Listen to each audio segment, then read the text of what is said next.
Bismillahirrahmanirrahim. Alhamdulillahi rabbil alamin. Wa bihi nasta'in ala umuri dunya waddin. Wa sallallahu wasallama ala sayyidina Muhammadin khatamin nabiyyin wa ala alihi wa ashabihi wa man tabi'ahum bi ihsanin ila yaumiddin. Subhanaka la ilma lana illa ma 'allamtana innaka antal alimul hakim. اللهم ارزقنا فهم النبيين وحفظ المرسلين وإلهام الملائكة المقربين اللهم فقهنا في الدين وعلمنا التأويل واهدنا صراطك المستقيم رب اشرح لي صدري ويسر لي أمري واحلل عقدة من لساني يفقهوا قولي آمين. أما بعد السلام عليكم ورحمة الله وبركاته. Alhamdulillah, syukur pada Allah Subhanahu Wa Taala. Pada malam ni insya-Allah kita sambung perbincangan dan pembacaan kitab Rasailin Nur. Insya-Allah kita sambung kitab Al-Lama'at. Kita membaca Lama'at yang ke-30. Nuktah yang kedua insya-Allah. Jadi insya-Allah saya akan bacakan kitab ini yang diterjemahkan ke dalam bahasa Arab. Kemudiannya insya-Allah kita akan terjemahkan dan bincangkan semampu yang mungkin insya-Allah ilmu yang diwariskan ataupun yang ditinggalkan kepada kita karya ini, iaitu Al-Imam Badi'uz Zaman Sa'id Nursi rahimahullahu taala. An-nuqtatu tsaniyah. Bismillahirrahmanirrahim. Wa in min syai'in illa indana khazainuhu wa ma nunazziluhu illa biqadarin ma'lum. Surah Al-Hijr ayat 21.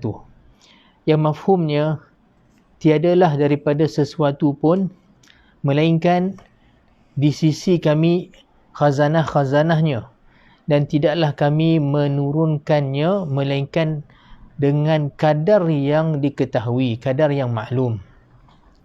Jadi pada ayat ini kita boleh lihat Allah Subhanahu Wa Taala menerangkan salah satu daripada kehebatan ciptaannya sebagai Tuhan Allah Rabbul Alamin, menciptakan alam.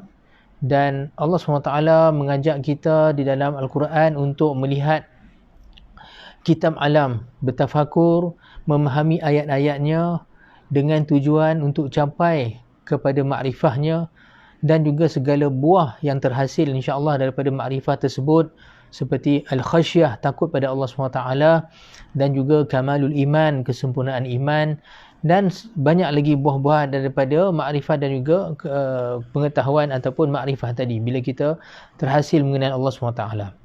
Dan Allah SWT juga bukan sekadar menceritakan dalam Quran secara mujmal ataupun secara general, umum, tentang sifat diri, tentang dirinya ataupun kekuasaannya, tetapi hatta kita akan lihat Allah Ta'ala mentafsilkan ataupun memperincikan kadang-kadang ayat-ayatnya dalam Quran tu, ayat-ayatnya, dan Allah Ta'ala terangkan secara untuk kita lihat lebih terperinci tentang ayat-ayat tanda-tanda kebesaran Allah SWT yang terjelma di dalam alam ini. Jadi salah satunya kalau kita lihat pada ayat ini, Allah SWT bukan sekadar suruh kita melihat penciptaannya, malah Allah Ta'ala suruh lihat apa? وَمَا نُنَزِّلُهُ إِلَّا بِقَدَرٍ مَعْلُومٍ. Dan tidaklah kami turunkan, yakni khazanah tadi pada penciptaan ini, melainkan pada kadar yang maklum.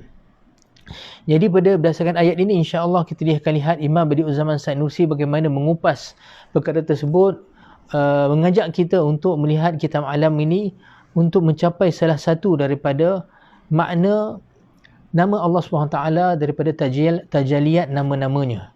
Kata-kata beliau, laqad tara'a li min ba'idin fi sijni aski syahr tajallin min al-adli alladhi huwa nuktatun min nukati hadhihi al-ayati wasmun a'zamu aw nurun min anwarihi sittah كما تراءت النقطة الأولى فنقول عن طريق التمثيل من أجل تقريبها. Kata-kata beliau, ternampak kepada aku daripada jauh ketika aku berada di penjara Iskishehr. kalau kita ingat balik perbincangan kita pada awal lamaan yang ke-30, iaitu pada noktah yang pertama, Al-Imam Badi'uzzaman Sainusi membicarakan tentang tajalli nama Allah Ta'ala Al-Quddus. Dan tajalli tersebut juga terlihat pada Imam Badi'uzzaman Sainusi ketika beliau berada di penjara Eskishehir. Dan pada risalah ini ataupun pada noktah yang kedua ini juga, beliau mengatakan ternampak pada beliau ketika beliau berada di penjara Eskishehir, satu tajalli daripada tajalli nama Allah SWT Al-Adl. Nampak no? Satu nama daripada nama-nama Allah Ta'ala yang banyak, yang seperti mana kita maklum, di sana ada hadis sahih riwayat daripada sahabat, antara riwayat Sayyidina Anas bin Malik radhiyallahu taala anhu, inna lillahi tis'atan wa tis'ina isman man ahsaha dakhala al-jannah, dalam riwayat man hafizaha dakhala al-jannah al-mi'ah illa wahid, dalam riwayat lain berbagai lafaz hadis yang mana secara umumnya maksud hadis ini sesungguhnya bagi Allah SWT itu 99 nama, dalam riwayat disebutkan 100 kecuali satu, dan barang siapa yang menghafalnya, dalam satu riwayat man hafizaha dakhala al-jannah, barang siapa yang menghafal nama-nama ini maka nescaya dia masuk syurga. Dalam riwayat man ahsaha, siapa yang menghitung nama ini dia masuk syurga. Kemudiannya kita lihat nama-nama ni tertera dalam Al-Quran, terutamanya pada fadlakat ayat.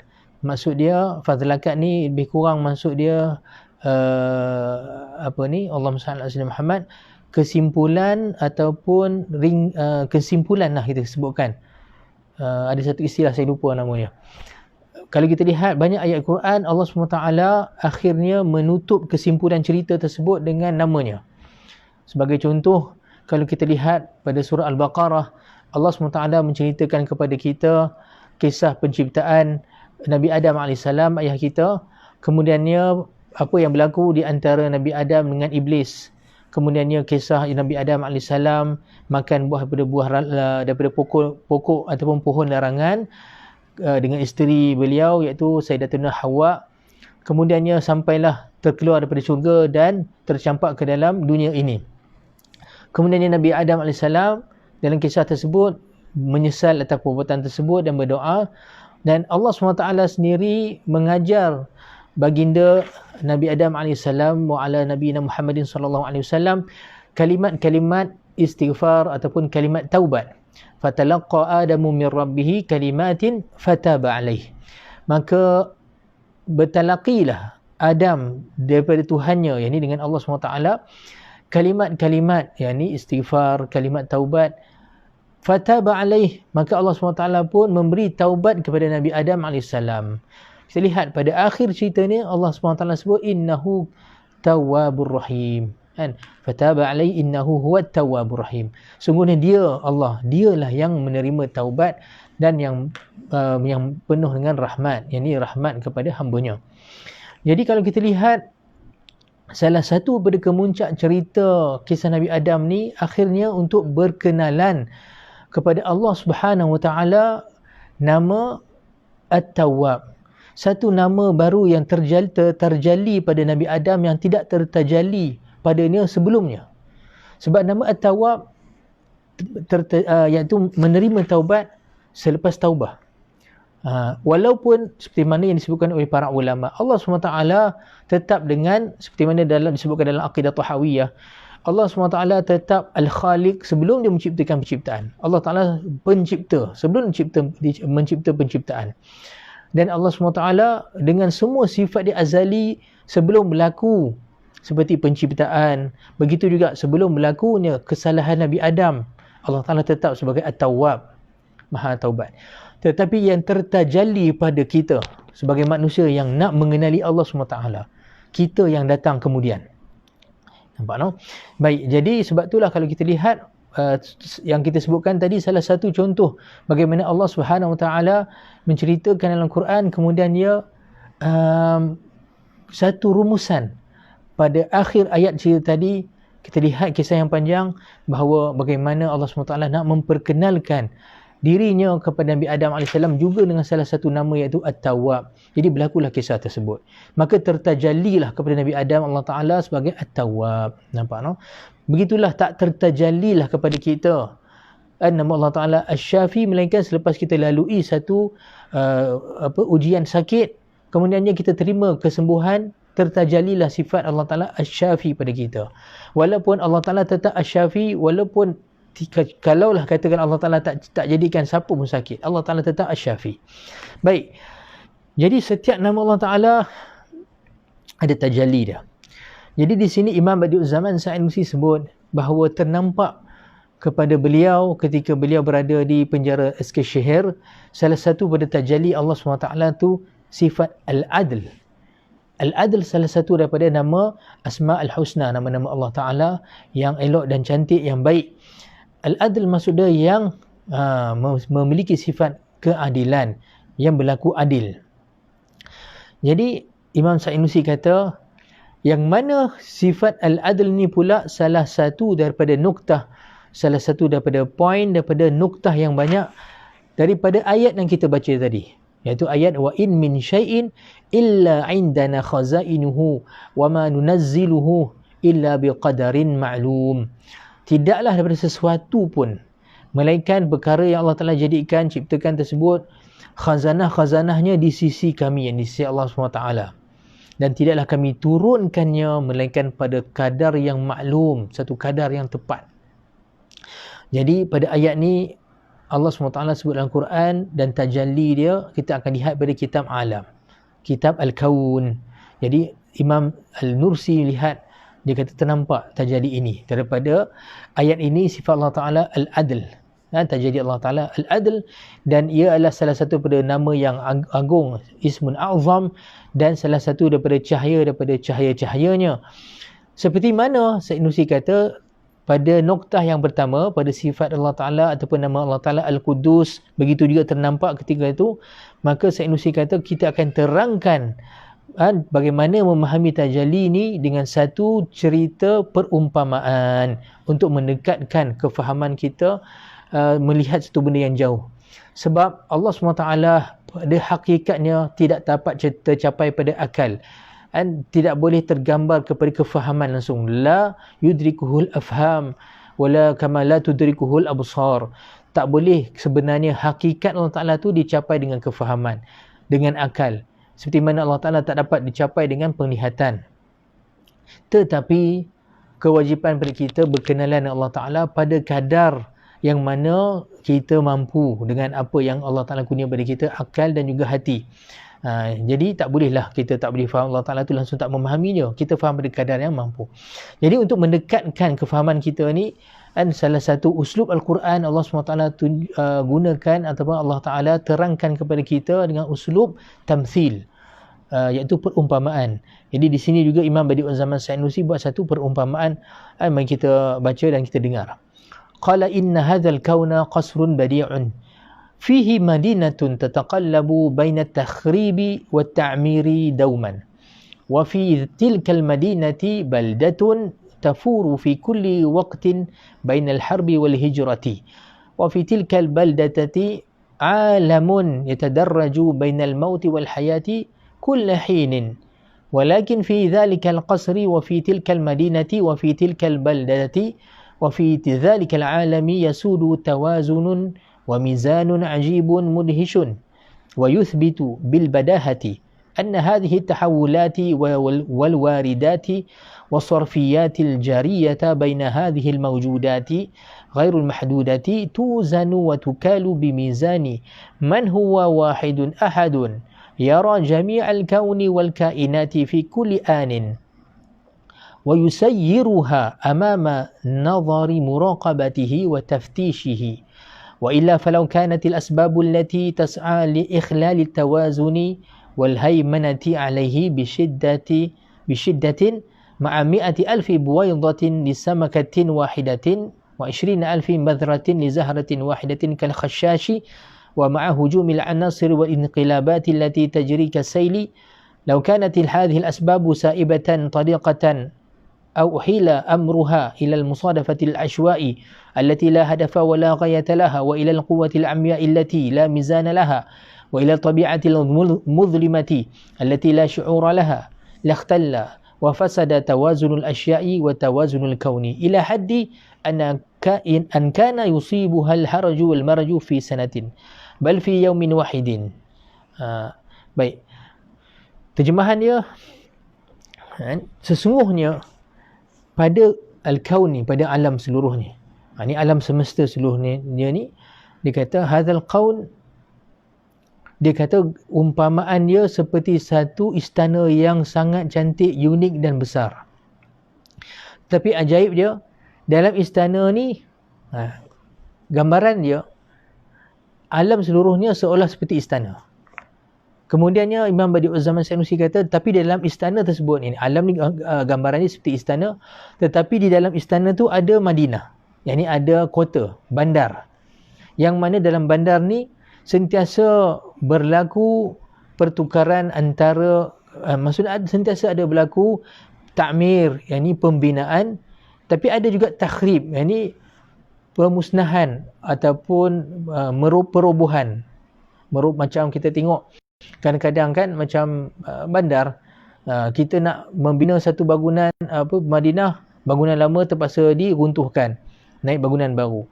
Kalau kita lihat, yalah, kalau kita pergi kat Kuala Lumpur tu kan, mana pernah kata Kuala Lumpur ni tak ada construction, pembinaan sentiasa kan, baru siap jalan ni, tiba jalan ni buat balik pula kan. Bila nak buat satu bangunan tu, kadang-kadang terpaksa pecahkan tepi jalan. Sebab apa? Nak perluaskan jalan, terpaksa robohkan beberapa bangunan yang laluan. Jadi sentiasa ada perobohan, maksudnya merobohkan, bukan pencerobohan, perobohan, dan juga ada pembinaan. Itu gambaran bandar, sentiasa untuk meningkatkan upgrade tu, sentiasa ada ta'mir dan ada takhrib. Jadi Imam Badi'uz Zaman Sa'id Nursi kata, bayangkan alam ni seperti satu istana, tapi dalam istana tu ada bandar yang sentiasa ada ta'mir dan takhrib. Kalau kita lihat pada alam ini, ada pembinaan dan juga ada perobohan. Kemudiannya dalam Madinah tu kan, baik, kemudiannya dalam Madinah tu pula, tetapi dalam bandar tu ada satu negara yang sentiasa ada berlaku perubahan yang banyak. Digambarkan sini seolah ada peperangan dan juga ada hijrah, pembinaan. Biasanya, jadi kat sini kata, kalau kita lihat, Imam Badi'uz Zaman Sa'id Nursi nak tarik pandangan kita ajaibnya alam ni. Kalau kita lihat alam kita sekarang ni, nampak kan, dalam satu bumi ni ada negara banyak. Dalam satu negara tu barulah ada di wilayah, dan satu wilayah tu ada bandar. Dalam bandar tu baru ada satu istana. Tapi Sa'id Nursi kata, kalau kita lihat alam ni dalam satu sudut lain, dia sebagai satu istana besar, tapi dalam istana yang besar tu ada apa? Dalam istana tu ada Madinah, ada satu bandar. Dalam satu bandar tu ada negara pula. Dalam satu bandar tu ada negara. Dalam bandar dan dalam negara tersebut, disebut sini, sentiasa berlaku perubahan yang banyak. Kemudian dalam negara tu ada satu alam, yang sentiasa alam ini ada kematian dan kehidupan setiap waktu. Kehidupan dan kematian. Kemudian dia kata, tetapi kalau kita perhati pada istana yang besar ini, dan lihat pada bandar itu, lihat pada negara tersebut, dan lihat pada alam yang disebutkan tadi, ada sesuatu yang menguasainya, ataupun yang memenuhinya, ataupun yang sentiasa menguasainya. Apa dia? Dipanggil sebagai tawazun dan mizan. Tawazun maksud dia sentiasa dalam keadaan seimbang, dan juga mizan sentiasa keadaan yang seimbang lah. Maksud dia ada neraca, sentiasa di atas satu neraca yang ajaib, yang mengkagumkan, yang amazing. Tawazun wa mizan, sentiasa balance, seimbang. Kalau kita lihat pada alam ini, yang mana tawazun dengan mizan ini dikata mengisbatkan secara jelas, secara badahatan. Badahah ni dalam ilmu kalam, maksud dia satu benda yang tak boleh kita menafikan, deny, tak boleh menindakkan langsung, benda yang sangat jelas. Tidak menindakkan, melainkan orang yang sama ada orang tersebut hadayan, meracau macam orang yang tengah tidur bercakap meracau.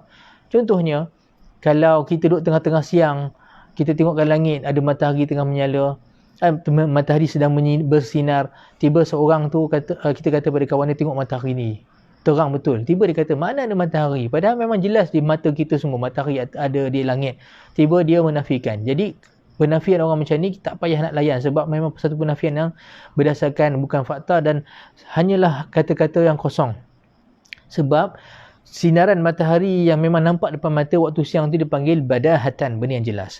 Jadi sebegitu jugalah keseimbangan, tawazun dan juga mizan, neraca yang nampak jelas pada alam ini, dia satu benda yang sangat jelas mengisbatkan secara badahatan bahawa segala perubahan ini, perkara yang berlalu ini, sarfiyat, benda yang ni ke arah takmir, pembinaan, kerosakan tadi, semua tadi walaupun berlaku sentiasa dalam keadaan yang sibuk, yang keadaan trafik, tapi keajaiban pada keseimbangan tadi tak langsung rosak pada segala benda yang wujud, dan setiap benda ditimbang, disukat dengan satu mizan pemilik wahid ahad, yang esa, yang satu maha esa, iaitu Allah SWT, yang mana dia melihat seluruh alam ini pada setiap waktu, dan dia menggerakkan,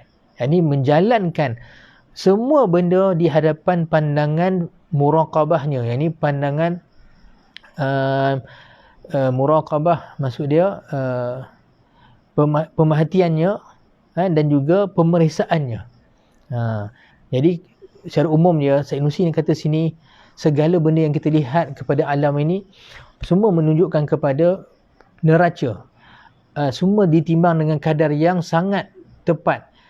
Jadi benda ini menunjukkan ataupun mengisbatkan bahawa setiap benda ini dia sebenarnya diletakkan atas satu neraca yang maha esa, yang pencipta yang maha esa, yang mana dia melihat isyraf.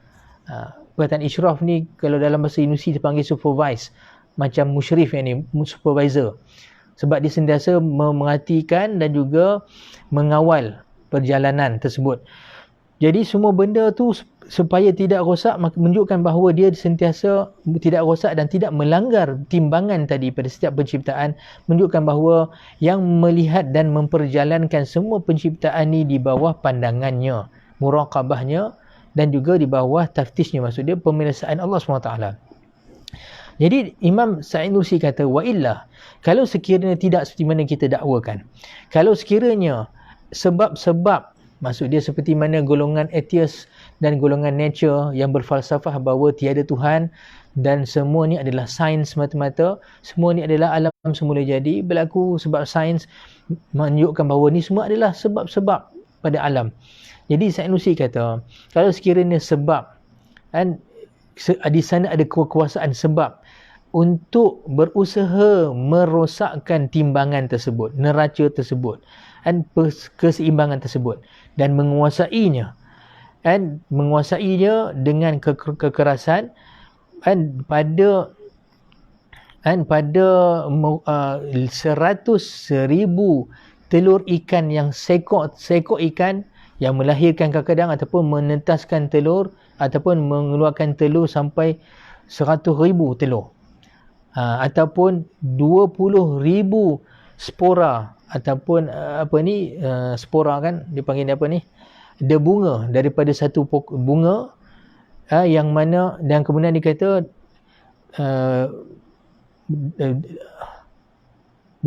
berserta tiupan angin ataupun segala benda yang menguasai alam ini. Maksud dia, kalau kita lihat secara umum ni, mudah nak cerita kat sini, kalau kita lihat mustahil untuk di sana ada sebab tabiat alam, seperti mana didakwa oleh golongan atheist bahawa alam ini tiada kena-mengena dengan Tuhan. Sedangkan kalau kita lihat segala ciptaan Allah SWT, sebagai contoh yang Sa'inusi sebut sini, kita lihat ikan seekor saja bertelur dengan 100,000 telur. Satu pokok bunga kadang-kadang sampai 20,000 spora ada pada dia. Dalam keadaan angin yang bertiup kencang. Dan keadaan yang kalau sekiranya benda ni dipanggil sebagai asywa'i, membabi buta ataupun tiada kena-mengena dengan pentadbiran Allah SWT, nescaya alam ini akan jadi satu keadaan yang sangat haru biru, hiruk pikuk, dan keadaan yang sangat cacar merebah pada setahun, malah dalam satu hari. Tetapi apa yang kita lihat secara badahatan, benda tu tak berlaku. Maksud dia Said Nursi kata, kalaulah seperti mana yang didakwa oleh golongan atheist ataupun ahli tabi'ah yang mendakwa sana tak ada Tuhan, melainkan benda ni semua sebab. Saya kita akan lihat akan berlakulah huru-hara pada alam ini dalam keadaan yang tidak seimbang. Dan pada laut seperti mana disebutkan sini, nescaya lautan akan dipenuhi dengan perkara-perkara yang merosakkan dan yang kotor. Wasa yatasammamul hawa'u bil ghazatil mudirrati, dan udara nescaya akan tercemar dengan dan menjadi racun dengan gas-gas yang memberi mudarat. Dan juga bumi, wal ardu aidan kanat tatahawalu ila majma' qumamatin, dan bumi akan berubah kepada tempat himpunan sampah dan juga tempat bangkai ataupun buangan yang sangat mustangqa, sangat tidak elok. Dan nescaya dunia ini jadi tempat yang akan menyekik kita ataupun yang menyempitkan diri kita. Tetapi kita lihat keharmonian pada ciptaan Allah Subhanahu Wa Taala pada alam ini yang terdiri daripada satu neraca penciptaan yang sangat teliti dan juga sangat balance, yang seimbang, menunjukkan bahawa ia adalah daripada sifat Allah SWT al-adl. Ini Allah Ta'ala yang memiliki keadilan. Nampak, no? Kemudian dikata فَكُلُّ شَيْءٍ يُنَظَّمُ وَيُوزَنُ وَيُكَالُ بِبِزَانٍ حَسَّاسٍ وَبِمِكْيَالٍ دَقِيقٍ بَدْءًا مِنْ خَلَايَا جِسْمِ الْحَيْوَانِ وَمِنَ الْكُرَيَّاتِ الْحَمْرَاءِ وَالْبَيْضَاءِ فِي الدَّمِ. Dan setiap sesuatu kalau kita lihat, semuanya dalam keadaan satu sistem yang ditimbang dan disukat dengan satu neraca yang sangat halus ataupun sangat sensitif, dengan satu sukatan yang sangat halus, bermula daripada sel pada jisim manusia ataupun haiwan, daripada sel darah merah, darah putih pada darah kita, wa min tahawulatiz dzarat, begitu juga pada perubahan atom, wa tanasubi ajhizatil jismi, dan keserasian pada semua organ manusia. Jadi kalau kita lihat semua dalam alam ini, kita lihat bahawa semua benda dalam keadaan yang seimbang dan satu kadar yang sangat halus, tepat saja. Seperti mana kita maklum dalam ilmu farmasis ataupun dalam ilmu perubatan, satu ubat kalau sekiranya ditambah ataupun kadar dia lebih sikit ataupun kurang, nescaya akan memberi mudarat, atau memberi kesan yang negatif pada ubat tersebut ataupun pada orang yang mengambil ubat tersebut. Dan setengah penyakit kalau silap bagi ubat boleh bawa pada kematian. Jadi semua kadar ada kadar yang tepat. Dan hatta itu kalau kita cerita pada ubatan, hatta kalau kita pengalaman kita setiap hari memasak ni, kadang nak letak garam, gula pun lebih makan akan jadi rasa lain, kurang jadi rasa lain. Kalau ketumbak lebih lagi rasa pun tak apa nak kena. Jadi setiap benda ada mizannya. Dan begitu juga pada alam, bermula daripada sel-sel diri kita. Kita pun tahu tentang kromosom. Kromosom ni satu saja dia lari boleh menyebabkan kecacatan ataupun menyebabkan ketidaksempurnaan pada penciptaan. Tapi subhanallah, ghalibnya Allah SWT jadikan semua sempurna. Tapi Allah Ta'ala nak tunjukkan pada kita bahawa betapa kita kadang tak nampak, Allah Ta'ala tunjukkan benda ni kalau sekiranya rosak sikit, maka sebenarnya boleh menjadi kesan yang banyak. Jadi Allah Ta'ala tunjukkan supaya kita sedar yang banyak rahmat Allah Ta'ala tunjuk selama ni, bahawa semua benda diciptakan, diletakkan di atas satu neraca yang sangat detail, sangat halus, tapi manusia tidak bersyukur dan tidak melihatnya.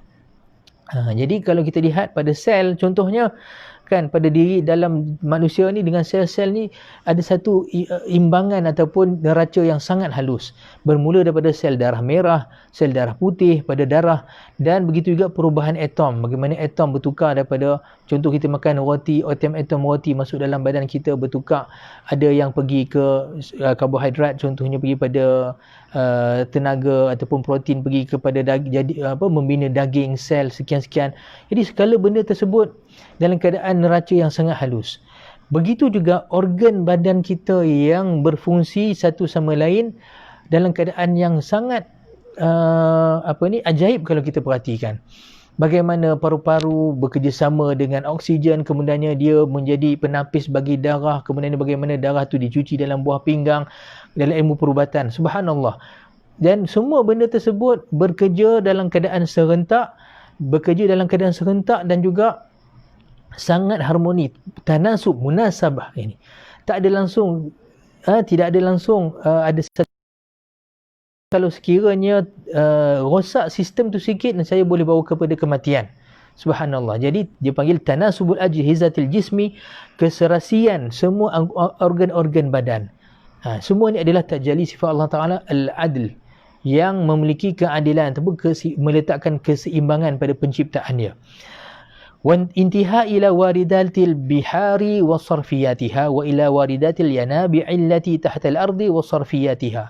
Sehinggalah kalau kita perhatikan pada ciptaan Allah Ta'ala ni, bermula daripada sel-sel dalam badan kita dan organ-organ dalam badan kita, sampailah kita akan perhati sehinggalah apa saja yang ada dalam lautan, dan juga bagaimana punca air laut tadi datang sehinggalah dia mengalir di lautan, kemudian air lautan tadi jadi tempat habitat setengah-setengah haiwan, dan bagaimana juga dengan sebab di lautan tadi ada manfaat yang banyak. Begitulah sehinggalah tempat-tempat seperti mana Said Nursi sebut sini, bagaimana kita lihat tempat puncanya air keluar di dalam bumi. Bagaimana kita lihat dalam gunung yang besar ni, tetapi satu fungsi gunung ganang, bukit-bukit, dia menjadi tempat tarik mineral, air yang mineral daripada bawah ke atas. Kemudiannya sehinggakan keluarlah mata-mata air, kemudiannya membentuk sungai-sungai dan akhirnya mengalir menjadi tasik dan sekian-sekian. Semuanya memberi manfaat kepada kehidupan di atas muka bumi ni. Tapi kalau kita perhati daripada awal, semua yang Allah Ta'ala ciptakan tadi dalam keadaan satu timbangan yang sangat ajaib, kan? Yang sangat kalau kita fikir sangat halus timbangannya, neracanya. Wa ila wiladatil haywanatil wan nabatat wa wafiyatiha. Sehinggalah kalau kita perhati kepada kelahiran setiap makhluk yang hidup, haiwan-haiwan, termasuklah kita manusia. Kan kejadian kita, kelahiran manusia, binatang-binatang semua, dan tumbuh-tumbuhan, dan juga kematian. Begitu juga semua tu ada mizan neraca yang sesuai, yang sangat tepat, sehinggalah takhribatil kharif wa ta'miratir rabi'. Begitu juga pada musim hujan, seperti mana di setengah negara yang ada 4 musim, bila sampai musim kharif, musim hujan, daun-daunan gugur, pokok-pokok mula layu, sehinggalah masuk ke musim salji, sehinggalah satu pokok kita lihat boleh jadi tak ada langsung dah daun dia, setengah-setengah. Kebanyakan pokok dan pohon dah tak ada dah daunan dia, kan? Sehinggalah banyak binatang-binatang tiba-tiba hilang, lenyap daripada muka bumi ni pada musim salji. Bermula daripada musim luruh, hujan, kemudiannya musim salji, seolah bumi pun dipakaikan dengan kafan yang putih, kan? Putih saja kita lihat atas muka bumi, seolah mati. Tetapi bila datang musim bunga balik, subhanallah, Allah Ta'ala menceriakan balik alam ini. Selepas kita lihat dia muram dengan kain putihnya, yang ini dengan salji dia, Alhamdulillah kita lihat datang balik bunga-bunga di pohon-pohon, keluar daun-daunan balik yang hijau, buah-buahan, dan keluar tiba-tiba serangga-serangga yang seolah menyanyi dan bernasyid, menunjukkan keceriaan pada musim tersebut. Mereka bertasbih memuji pada Allah SWT. Begitulah setiap kali peristiwa ni berlaku, semuanya kita akan perhati satu penciptaan berdasarkan satu timbangan neraca yang sangat dahsyat, sangat halus. Semua ni kita boleh nampak sebenarnya pada kita alam tertera. wa ila khadamatil anasiri wan nujumi wa harakatiha. Begitulah sehinggalah kita lihat unsur-unsur yang berada pada alam ini, setiap mereka ni ada manfaat dia dan memberi khidmat dia pada alam. Setiap mereka ni termasuklah makhluk yang besar setiap hari khidmat pada kita, iaitu matahari. Terbit matahari, subhanallah, sejak dulu, sejak kita lahir, malah sebelum kita lahir, malah sebelum terciptanya kita manusia ni, matahari ni bertugas tanpa lelah kan, sentiasa terbit, beri manfaat yang banyak seperti cahayanya, dan kita memberi hatta vitamin vitamin D untuk kulit kita, bagi kesihatan. Anak-anak kecil yang kena demam kuning, kalau sekiranya kena sinar matahari pada waktu pagi tersebut, boleh merawatnya. Begitulah matahari kemudiannya jadi yang menyejat air-air daripada bumi ini sehingga terbentuknya awan-awan, kemudian awan tersebut menyirami semula bumi. Banyak tugas matahari. Memasak makanan-makanan kita, iaitu tumbuh-tumbuhan, sayur-sayuran, buah-buahan, sehingga kan memberi manfaat kepada kita dan binatang seluruhnya. Jadi semuanya dengan kadar yang tepat. Kalaulah sekiranya cahaya matahari berlebihan, bayangkan Allah SWT takdirkan cahaya matahari satu hari itu tiba-tiba melampau sampai ke 70 darjah Celsius. 70 darjah Celsius kita sendiri tak boleh nak hidup. Kan sekarang ni alhamdulillah paling-paling panas kita pernah kat Malaysia ni mungkin 40 darjah Celsius. Tengah negara 45. Tapi masih lagi kadar manusia boleh hidup.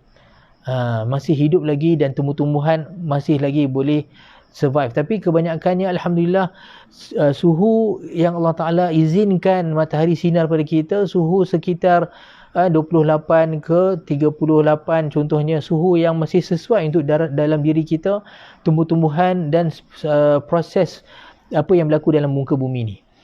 Jadi kadar cahaya matahari dan suhu yang Allah izinkan pada matahari sinar pada dunia ni sebenarnya menunjukkan di atas satu timbangan yang sangat halus. Kalaulah Allah Subhanahu Wa Taala nak lebihkan ataupun kurangkan, boleh binasa kita semua.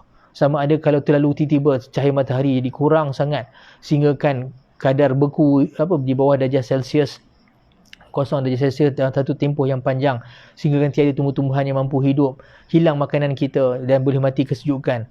Kalau sekiranya berlebih pada cahaya matahari, boleh kita mati semua.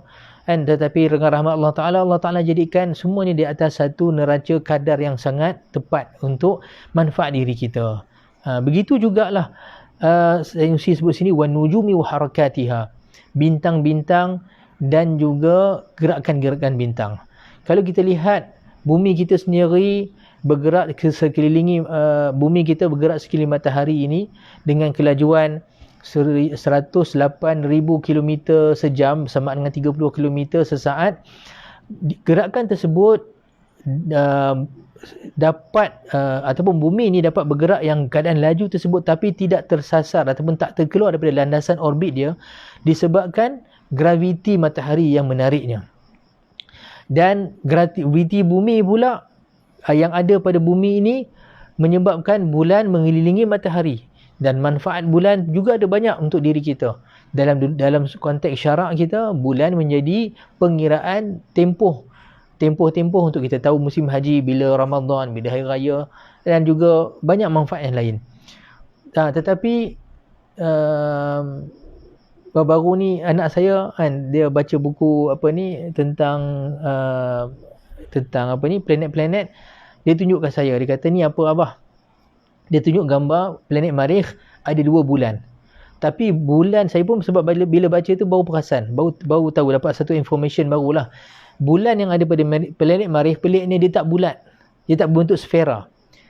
Tapi bila saya baca, sebab apa?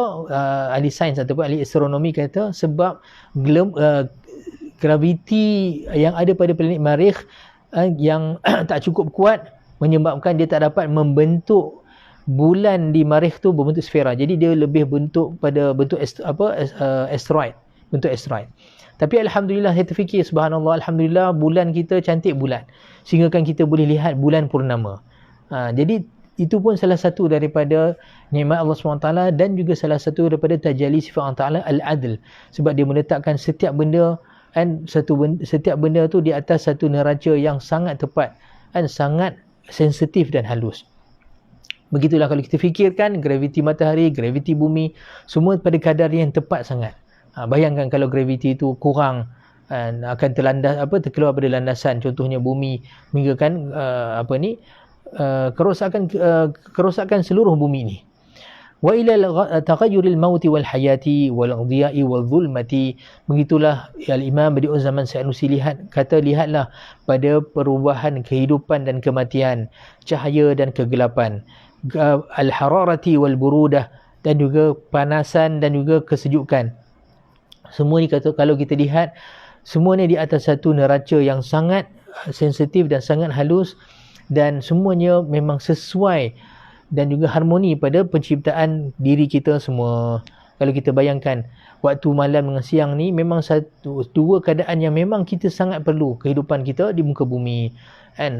Contohnya bila waktu siang kita akan lihat tumbuhan-tumbuhan hijau mengeluarkan oksigen untuk kita sehingga kan kita dapat bernafas. Tapi bila waktu malam, bila tak ada cahaya matahari, tumbuh-tumbuhan produce karbon dioksida dan mengambil oksigen. Jadi keadaan pada waktu malam, oksigen kurang. Sebab itulah kita pun Allah Ta'ala jadikan pada waktu malam ni waktu untuk kita rehat, tu waktu kita tidur. Wa ja'alna al-laila libasa wa ja'alna naumakum subata. Dan kami jadikan pada malam ini adalah pakaian kamu tertutup, dan kami jadikan tidur kamu yang pada waktu malam tersebut sebagai rehat kamu. Dan Allah Ta'ala sebut dalam Quran. Ini sesuai dengan keadaan oksigen yang kurang pada waktu malam dan oksigen yang banyak pada waktu siang. Allah Ta'ala sebut wa ja'alna an-nahara ma'asha, dan kami jadikan siang itu kehidupan kamu, untuk kamu mencari rezeki, kerja, bergerak, dan sesuai semuanya pada kadar yang tepat.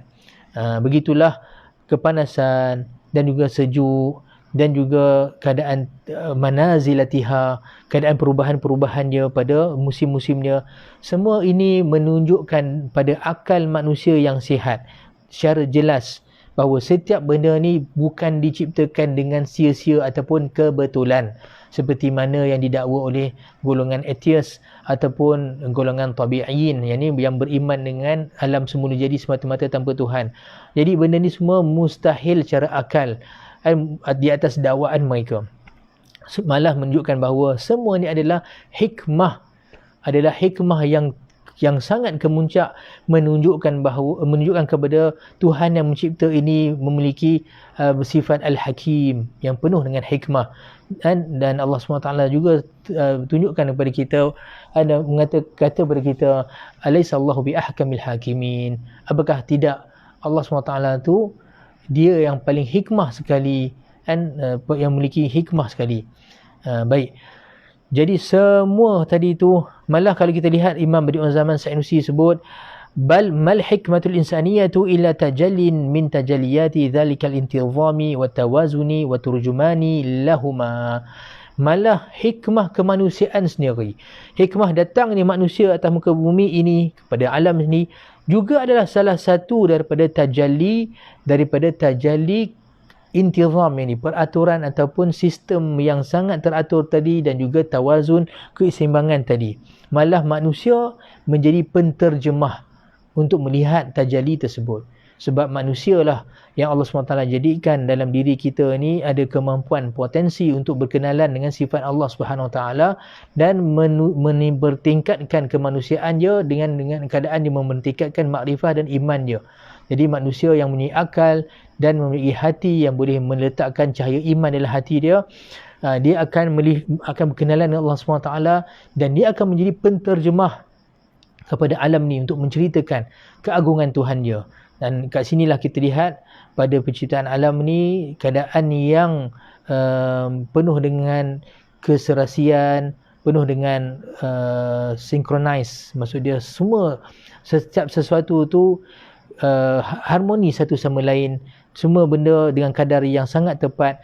Semua ni adalah menunjukkan bagi sifat Allah SWT, tajalli sifat al-adl. Al-adl maksud Tuhan yang penuh dengan sifat keadilan, meletakkan setiap sesuatu itu pada tempat dia dengan neracanya yang tepat. Jadi sampai sini dulu insya-Allah perbincangan kita. Insya-Allah pada Kalau tidak ada masalah apa-apa, pada Rabu depan kita sambung lagi risalah ni.